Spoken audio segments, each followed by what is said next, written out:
রোজা রেখেছেন কিন্তু ইফতার করেন নাই, রোজা হয়ে যাবে কিন্তু সুন্নাত আদায় হবে না, এই জন্য ইফতার করা একটা সুন্নাত। আল্লাহ তাআলা আরহামুর রাহিমিন, এমন একটা মাস রমজান মাস, সারা বছর কিন্তু আমরা নাস্তা করি, সারা বছর যেটা নাস্তা করি রমজানে সে নাস্তাই করি, পার্থক্য হলো সারা বছর নাস্তা করি সকালে, রমজানে নাস্তা করি সন্ধ্যায়। মানুষ দীর্ঘ সময় না খেয়ে থাকার পরে যে খাবার খায় সেটাকেই ব্রেকফাস্ট বলে, সেটাকেই নাস্তা বলে। আরবিতে যে ইফতার বলা হয়, এই ইফতার শব্দের অর্থ কিন্তু নাস্তা। ইফতার শব্দের অর্থ কি? নাস্তা। সারা বছর নাস্তা খেলে কোনো সওয়াব হবে, কিন্তু রমজান মাসে আপনি যদি সারাদিন উপবাস থাকার পর সন্ধ্যায় ব্রেকফাস্ট করেন অর্থাৎ ইফতার করেন, তাহলে আল্লাহ তাআলা আপনাকে সুন্নাত পালন করার সওয়াব দিবেন। ইফতার আবার তাড়াতাড়ি করা আরেকটা সুন্নাত, এটা 7 নম্বর আমল। ইফতারটা একটু তাড়াতাড়ি করা। তাড়াতাড়ি করা মানে কি? সূর্য ডুবার 2-4 মিনিট আগে। কি বলেন? তাহলে তাড়াতাড়ি কেমনে হলো? তাড়াতাড়ি মানে হলো সূর্য ডুবার সাথে সাথে করা, বিলম্ব বা দেরি না করা। নবী করিম সাল্লাল্লাহু আলাইহি ওয়াসাল্লামের ওই হাদিস আবারও আমরা স্মরণ করি, তিনি বলেছেন, লা ইয়াজালুন নাসু বিখাইরিন মা আজ্জালুল ফুতুর ওয়া আখারুস সুহুর। এই মানুষ, এই উম্মত ততদিন কল্যাণের উপরে প্রতিষ্ঠিত থাকবে যতদিন তারা ইফতার তাড়াতাড়ি করবে আর সাহরি দেরিতে করবে। ইফতার তাড়াতাড়ি করা এর মানে হলো সূর্য ডুবছে আর দেরি করবেন না। শিয়ারা এবং ইহুদিরা, তাদের মধ্যে রোজা আছে, ফাস্টিং আছে, তারা সেই রোজায় ইফতার করে হলো চতুর্দিক অন্ধকার হয়ে যাওয়ার পর, সূর্য ডুবার পর পর ইফতার করে না। তো এই জন্য নবী সাল্লাল্লাহু আলাইহি সাল্লামের আদর্শ হলো তার বিপরীত, অর্থাৎ সূর্য ডুবার পর পর ইফতার করে ফেলা, অতিরিক্ত বিলম্ব না করা। ইফতারের দোয়া জানা আছে ভাই? কি দোয়া? আমরা একটা দোয়া কমন জানি বাংলাদেশে মানুষ, সেটা হলো আল্লাহুম্মা লাকা সুমতু আলা রিজকিকা আফতারতু। এটাও হাদিসে বর্ণিত হয়েছে, কিন্তু হাদিসের সনদ নিয়ে অনেকে কোনটা নিয়ে আলাপ তুলেছেন, প্রশ্ন তুলেছেন। আল্লাহুম্মা লাকা সুমতু মানে হলো, হে আল্লাহ, আপনার উদ্দেশ্যে রোজা রেখেছি, ওয়া আলা রিজকিকা আফতারতু, এবং আপনার দেওয়া রিজিক দিয়ে ইফতার করেছি। আর ইফতারের আরেকটা দোয়া হলো যাহাবাজ জামা ওয়াবতাল্লাতিল উরুক ওয়া সাবাতাল আজরু ইনশাআল্লাহ। এটা একটা দোয়া। যদি এগুলো দোয়ামূলক নয়, আমরা দোয়া বলছি, এটা মূলত আল্লাহর কাছ থেকে একটা প্রত্যাশা। এর অর্থ হলো যাহাবাজ জামা, আমার পিপাসা দূর হয়ে গেছে, ওয়াবতাল্লাতিল উরুক, আমার শিরা উপশিরাগুলো সব সিক্ত হয়ে গেছে, ওয়া সাবাতাল আজরু ইনশাআল্লাহ, এবং আল্লাহ চাহেন তো এই রোজার বিনিময় আমার সাব্যস্ত হয়ে গেছে আল্লাহর কাছে, এটা স্থির হয়ে গেছে। এটা হলো ইফতারের দোয়া। ইফতারের দোয়াটা কি ইফতারের আগে করব না পরে করব? ইফতারের দোয়াটা যারা ইফতারের আগে করার পক্ষে তারা হাত তোলেন। অল্প সংখ্যক মানুষ, আর বাকিরা সবাই কি পরের পক্ষে না মাঝখানের পক্ষেও আছেন লোক? সব পরের। মাশাআল্লাহ, সব সূক্ষ্ম সূক্ষ্ম মাসআলা দেখি গাবতলী মানুষ জানে, মাশাআল্লাহ, অনেক অগ্রসর দেখা যায়। আল্লাহ আমাদের সবাইকে দ্বীনের জন্য কবুল এবং মঞ্জুর করুন, মাশাআল্লাহ। ভাইরা আমার, ইফতারের দোয়াটা ইফতারের পরে করতে হয়, যেটা বেশিরভাগ মানুষ জানে না, কিন্তু আমি অবাক হলাম যে এখানে বেশিরভাগ মানুষ আপনারা জানেন, মাশাআল্লাহ, নলেজেবল মানুষ, বোঝা গেছে। ইফতারের দোয়ার অর্থের দিকে তাকালেই তো বোঝা যায় এটা আগে না পরে। দোয়ার অর্থের মধ্যে তাকালে আমরা দেখতে পাচ্ছি যে আল্লাহ শিরা উপশিরা সিক্ত হয়ে গেছে, পিপাসা দূর হয়ে গেছে, এগুলো তো ইফতারের পরেই হয়। অবশ্য আমি অর্থ আগে বলে দিছি, সেটা দেখে হয়তো আপনারা অনেকে বুঝে ফেলছেন, মাশাআল্লাহ। তো যাই হোক, ইফতারের শুরুতে বিসমিল্লাহ বলে ইফতার করব, আর শেষে এই দোয়া পড়বো। আল্লাহ আমাদেরকে আমলের তৌফিক দান করুন। আমরা যখন ইফতার সামনে নিয়ে বসে থাকি সন্ধ্যাবেলায়, ভাইরা আমার, সারা বছর নাস্তা তো আল্লাহ তাআলা কম হোক বেশি হোক সবাইকে করার তৌফিক দেন। আমরা সবাই তো কম বেশি নাস্তা করি সারা বছর। আপনি যদি বুফে গিয়ে 100 আইটেমের নাস্তা দিয়েও আপনি খাবার গ্রহণ করেন, সকালের ব্রেকফাস্ট আপনি খান, ইফতারের সময় মাত্র 2-4টা আইটেম নিয়ে বসে থেকে আজানের জন্য, সূর্য ডুবার জন্য যে অপেক্ষা করেন, ওই অপেক্ষার সময় যে অবর্ণনীয় স্বাদ আর তৃপ্তি পাওয়া যায়, পৃথিবীর সমস্ত খাদ্য গ্রহণের মধ্যেও এই তৃপ্তি বা স্বাদ নাই।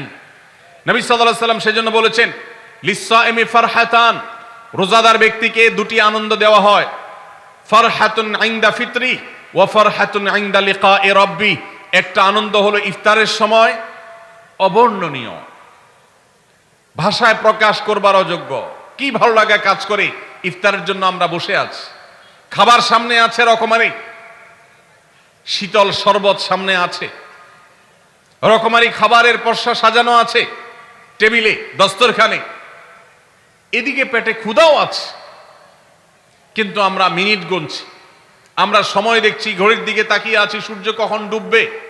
সূর্য ডুবেছে আর সাথে সাথে আমরা ইফতার করছি। এই যে আল্লাহর নির্দেশের অপেক্ষা, ইসলাম রোজার মাধ্যমে আমাদেরকে সেই শিক্ষাটা দিতে চায়। রোজা আমাদের সাথে সেই কথা বলে যে দেখো, তুমি জীবনে বিরত থাকতে শিখো, গোটা পৃথিবী তোমাকে ভোগ শিখাবে, ইসলাম তোমাকে ত্যাগ শিখাবে, ইসলাম তোমাকে কন্ট্রোল করা শিখাবে।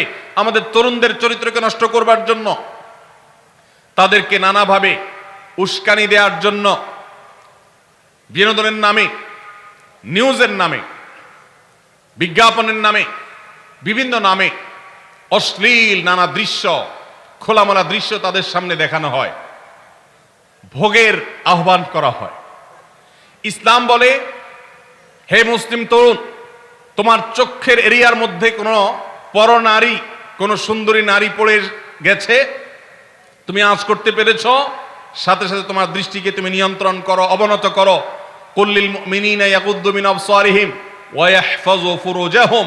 আল্লাহ বলেছেন, হে রাসূল বলে দিন ইমানদার পুরুষদেরকে, তারা যেন তাদের চোখগুলোকে নামিয়ে রাখে, তাদের সম্ভ্রমকে তারা সংরক্ষণ করে। মনে রাখবেন, যা খুশি তা করতে পারা এটা যোগ্যতা নয়। নিজেকে নিয়ন্ত্রণ করলাম, যা খুশি তা করব না, এর নাম হলো যোগ্যতা।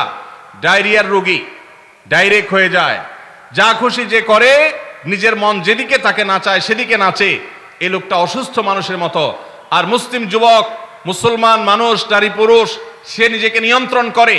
আল্লাহ এটা হারাম করেছেন, আমার মন চায়, চাইলেই আমি সেটা নিতে পারি, কিন্তু আমি নেব না। আমি একটা জিনিস ধরতে পারি, আল্লাহ হারাম করেছেন, সেজন্য আমি ধরবো না। এই শিক্ষাটা রমজান আমাদেরকে দেয়। অতএব রমজানের সবচেয়ে গুরুত্বপূর্ণ আমল হলো এই 10 নম্বর আমল, সেটা হলো পাপাচার বর্জন করা। নবী সাল্লাল্লাহু আলাইহি সাল্লাম বলেছেন, যে ব্যক্তি রমজানে রোজা রাখলো আর পাপাচার বর্জন করলো না, তাহলে এই রোজা রাখার উপোস থাকার ভিতরে কোনো পার্থক্য নাই। আল্লাহ আমাদের সবাইকে রমজান মাসে রোজা থেকে সকল হারাম, সকল নাজায়েজ কাজ, সকল গুনাহের কাজ ছাড়ার তৌফিক দান করুন, বলুন আমিন। মনে রাখবেন, রোজা শুধু পেটের হয় না, রোজা চোখের হয়, রোজা কানের হয়, রোজা হাতের হয়, রোজা মুখের হয়, রোজা শরীরের প্রত্যেকটা অঙ্গ প্রত্যঙ্গের হয়।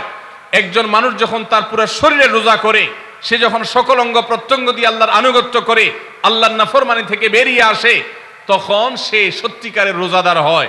আর যে শুধুমাত্র দিনের বেলায় পানাহার বর্জন করে, যৌনাচার বর্জন করে, আর সমস্ত পাপাচার অপকর্ম সে যথারীতি অন্য সময়ের মতো রমজান মাসেও করে, এই রোজাদার পেটের রোজা রেখেছে, কিন্তু তার শরীরের অন্য অন্য অঙ্গ প্রত্যঙ্গগুলো আল্লাহর কথা শুনে নাই, সো সেগুলো কিন্তু রোজা রাখে নাই। এই রোজা আল্লাহর কাছে মাকবুল এবং গ্রহণযোগ্য রোজা হতে পারে না। অতএব আমরা রমজান মাসে সব ধরনের গুনাহের কাজ বর্জন করবো তো ইনশাআল্লাহ। প্রিয় ভাইরা আমার, রোজা কিন্তু আমাদের সাথে কথা বলে। রোজার ভাষা আমরা অনেকে জানি না, কি বলে সেটা অনেকে বুঝি না, কিন্তু রোজা আমাদের সাথে কথা বলে। কি কথা? সিয়াম শব্দের অর্থ, আমরা যেটাকে রোজা বলছি সেটা কোরআনের ভাষায় বলা হয় সিয়াম, হাদিসে বলা হয়েছে সেটাকে সওম বা সিয়াম। এই সওম বা সিয়াম একই শব্দ, এর অর্থ হলো বিরত থাকা। এর অর্থ হলো কি ভাই?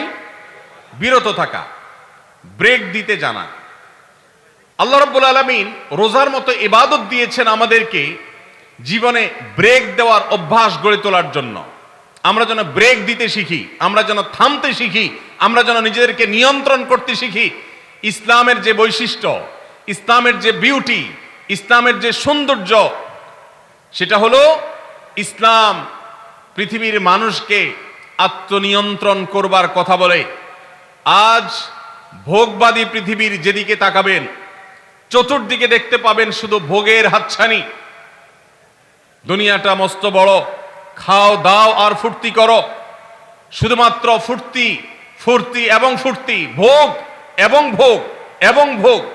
গোটা পৃথিবী আপনাকে ভোগের কথা বলবে, ত্যাগের কথা বলবে না। ইসলাম আপনাকে ত্যাগের কথা বলে। আপনি ঈদ উদযাপন করবেন, ঈদ উল ফিতর, সেখানে পর্যন্ত ইসলাম বলে আগে গরিবের বাসায় ফিতরা পৌঁছাবে, তারপর তুমি ঈদগাহে যাবে, ঈদের আনন্দ করবে।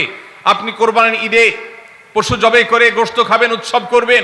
ইসলাম বলে ভালো কথা, তুমি উৎসব করবে, তোমাকে উৎসব করতেই দেওয়া হয়েছে। কিন্তু আগে গরিবের বাসায়ও গোশত পাঠাবে ঈদের, সেটা নিশ্চিত করবে। তার পাশাপাশি তুমি ঈদ উদযাপন করবে। আমরা যে রমজানের রোজা রাখি, এই রোজা আমাদেরকে বিরত থাকার কথা বলে। সেই বিরত থাকাটা কি? সেটা হলো আমরা যখন রোজা রাখি আমাদের পিপাসা হয়, আমাদের ক্ষুধা লাগে, পিপাসা হয়, আবার হাতের সামনে হয়তো পানিও আছে। আমার ক্ষুধা লাগে, হাতের সামনে হয়তো খাবারও আছে, কেউ দেখছেও না, সিসি ক্যামেরাও নেই, বদ্ধ রুমে কক্ষের মধ্যে, কিন্তু আমি রোজাদার। কোন রোজাদার রোজার মধ্যে খায়, পান করে? কেন? কারণ সে জানে আল্লাহ নিষেধ করেছেন।